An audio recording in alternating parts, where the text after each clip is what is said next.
Magandang araw sa ating lahat. Ito yung lingkod, Fred de Guzman, ang life coach ng Squad 244. Sa atin ang pinag-aaral ng mga salita ng Diyos, sa paglipas ng mga pagkakataon, hinahangad po natin na tayo ay nakakilala na kay Kristo. Sapagat ito po ang ating ginagawa, hindi naman po bahagi ng programa ng ating gobyerno sa PNP, kundi importanteng sa ating sariling pagkatao, naranasan natin yung linisin sa kasalanan. Malibang tayo po ay matutong humarap sa Diyos ng buong pagpakumbaba at tumingi ng tawad, we will never be righteous sa kanyang harapan. If you're not a saint, you're ain't.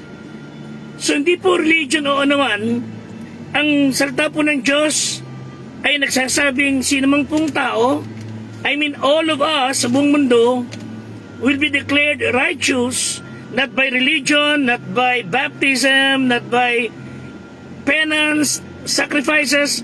Wala po magagawa ang mga pinanukalan ng tao. We will be declared righteous by the Lord Jesus Christ pag tayo po ay sumampalataya sa Kanya at nagsisi ng kasalanan. So, yung pagiging matuwid at pagiging righteous po ng ating pagkatao sa harap ng Diyos ay magsisimula kung tayo ay magsisisi ng kasalanan, hingi ng tawad, at ikilalanin si Kristo bilang tagapagligtas. When we talk about declared righteous, sa Philippians 3:9, ang sabi po ng kasulatan, ako'y masumpungan sa Kanya, not having mine own righteousness, sa makatwid sa kautusan. So, kundi ang katwirang sa pamamagitan ng pananampalataya kay Kristo, ang katwiran ng buhat sa Diyos sa pamamagitan ng pananampalataya. So, ano ba yung righteousness? Ano po ba yung sinasabi ng Bible na katwiran? It's being morally pure. Yung bang we would act according with the Word of God. So tayo, bilang mga tao, we have the chance that we can become righteous because of our faith in Christ, not by our own merit. So, sa ating pagiging makatwiran, sa harapan ng Diyos, na siyang nag-declare, we would live a life that is pure. Hindi naman sinabing perfect na tao because we are still in the flesh. But we could live a life that is pleasing to Him. Sa Psalm 11:7, ang Panginoon ay matuwid, minamahal niya ang katwiran, mamasdan ng matuwid ang kanyang mukha. So, we will only be able to see the face of God when we are declared righteous. And that would start pag tayo po ay nagsimula sa mampalataya kay Kristo. Pag tayo nakakilala sa Kanya bilang tagapagligtas. So, tulungan tayo ng Diyos na ipamuhay ang pagiging tunay na ating Kristiyano. Let me give you the following things. Sa pagiging matuwid o yung upang malaman natin ang katwiran ng Diyos, let us try to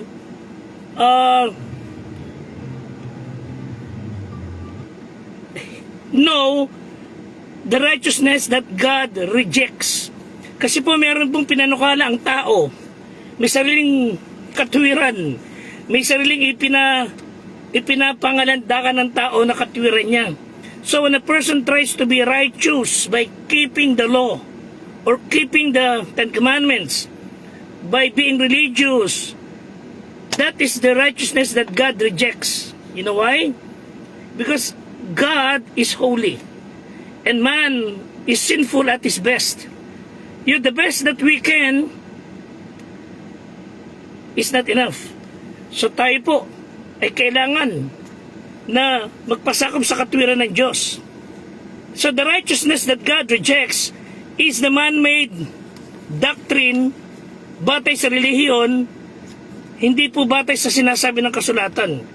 Sapagkat sinabi po ng Santiago 2:10, sapagkat ang sino mang gumaganap ng buong kautusan Gayon may natitisan sa isa, nagiging makasalanan siya sa lahat. Actually, God demands perfection. Pero hindi natin kayang gawin. And we could only be declared righteous by being a believer in Christ. And God will give us salvation. Pag tayo po ay pinagkalooban ng kaligtasan, it's because of Him, not because of our own merit. Salvation is not a goal to be achieved. You cannot earn it. It's a gift. Ang gagawin lang po ay tanggapin natin. So the righteousness that God rejects is the righteousness that man made through religion, through church doctrine or practices. Pangalawa, the righteousness that God reveals. Romans 1:17, sinabi ng Bible, for therein is the righteousness of God revealed from faith to faith. The just shall live by faith. Ang tanging katwiran, the only righteousness na kikilalanin ng Diyos, ay yung kanyang ipinagkaloob out of our faith in Him. So, it's revealed in the Bible. Ang gagawin lang ng tao, mingan tawad, magsisi ng kasalanan, tanggapin si Kristo bilang tagapagligtas. Ano po?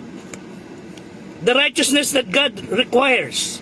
So the only righteousness that God will accept is sinless perfection. Again, bagsak tayo yan. Pero, through the death and resurrection of Jesus Christ from the cross and from the grave, tayo po ay magiging makatwiran o idedeklarang matuwid because of our faith in Him. Romans 3:21, this righteousness from God comes through faith in Jesus Christ to all who believe. Romans 10 verse 10, for with the heart man believeth unto righteousness, and with the mouth confession is made unto salvation. So, God reveals His righteousness and imputed to us His righteousness. So every time we would come to Him by faith, bilang mga Kristiyano, ang nakikita ng Ama sa atin yung katwiran ni Kristo. And again, the good news is, righteousness is a gift from God. Pwede natin tanggapin ang pagiging makatwiran, matuwid, not by any rituals, not by any church practices, but by faith in Christ. So again, the challenge is this. God is righteous. God is holy. And how can God, who is righteous and holy, deals with creatures like us, na ang nature ay punong-puno ng puot, rebellion against Him?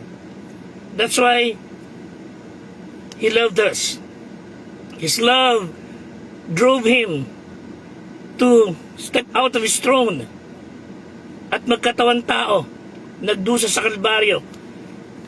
Tayong hindi makalapit sa Kanya, ang nilapitan ng Diyos mula sa langit, pinakatan ng malasakit pagmamahal, na kung sino man sa Kanya sasampalataya, ay hindi mapapahamak, kundi magkaroon buhay na walang hanggan.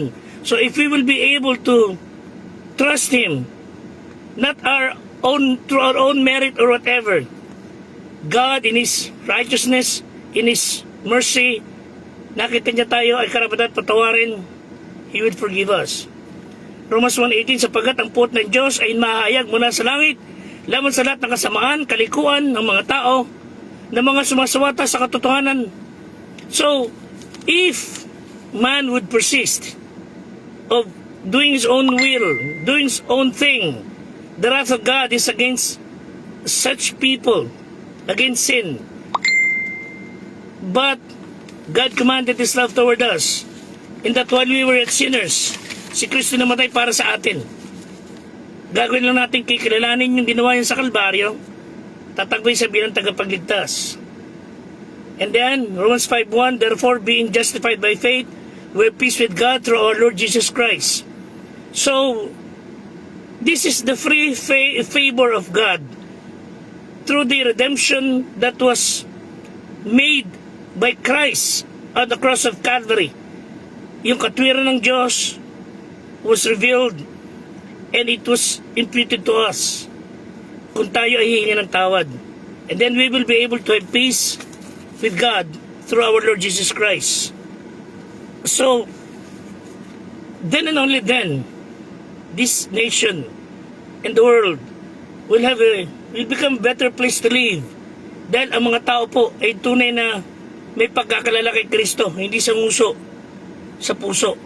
So, as people who would receive righteousness, kailangan talagang ipamuhay natin. If you are truly a believer in Christ, akayin natin ng tao. Dali natin sa katwiran. Let's be an example. Let's tell them that God loves them and He is willing to forgive those who wants to be forgiven. And may God help us. And God bless us all. Please pray for our Squad 244 sa pangunguna po ni Patrolman Francis Lloyd Legardo, Police Corporal Jodrick Benedictus, Police Staff Sergeant Jaime Martin, Police Staff Sergeant Rudolph Cesar Ramos, Police Staff Sergeant Adio Burgess, Police Master Sergeant Ryan Garcia, Police Master Sergeant Fernando Datig. Kasama rin po natin ang Assistant Squad Leader na si Police Senior Master Sergeant Wilray Guillermo, ang aming Squad Leader na si Police Executive Master Sergeant Sir Joseph Aquino, at kasama rin po natin si Police Captain Jomar John Ramil. Pray for this Squad 244 and the whole PNP, and may God bless us all and stay safe. Until next time, salamat po.